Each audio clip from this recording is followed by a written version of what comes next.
Pemirsa, perekonomian Indonesia terus tumbuh sekitar 5% dalam 8 kuartal terakhir dengan terus fokus membangun landasan yang tepat dan kuat untuk melanjutkan perjalanan menjadi negara berpenghasilan lebih tinggi. Kebijakan fiskal terbukti efektif memainkan peran penting sebagai peredam guncangan menjaga stabilitas nasional sekaligus mempertahankan pertumbuhan ekonomi yang solid.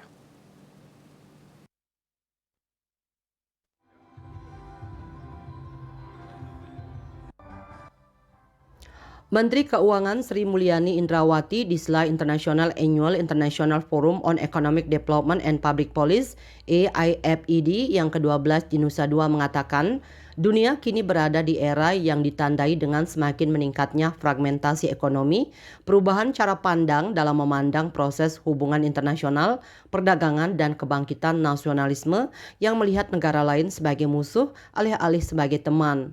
Dunia juga dihadapkan pada tantangan tekno-nasionalisme, menurunnya kepercayaan dalam hubungan antar negara, serta friksi antara kepentingan nasional melawan kepentingan global.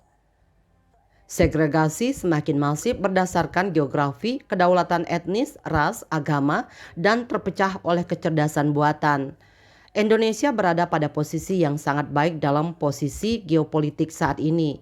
Tidak hanya karena prinsip politik internasional Indonesia yang bebas aktif, tetapi dengan sumber daya alam yang memainkan peran yang sangat penting dalam tren geopolitik dan geostrategis serta pertumbuhan ekonomi yang stabil dan resiliensi yang terbukti tangguh dalam menghadapi krisis. Kebijakan fiskal terbukti efektif memainkan peran penting sebagai peredam guncangan, menjaga stabilitas nasional sekaligus mempertahankan pertumbuhan ekonomi yang solid.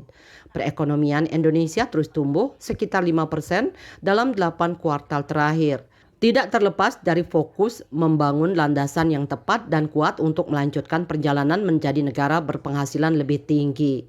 With this situation which is surrounding globally, weakened demand, higher interest rate, challenging from the pandemic recovery, climate change, Indonesia is continue performing relatively stable and well.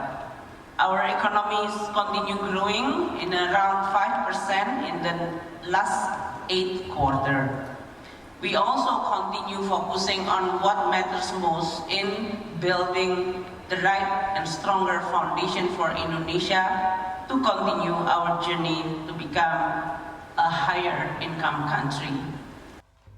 Pada tahun ini, AIFED menggali isu-isu seputar geopolitik, perubahan iklim, perkembangan teknologi, dan pengaruhnya pada geoekonomi dunia. Raiswantara, Bali TV.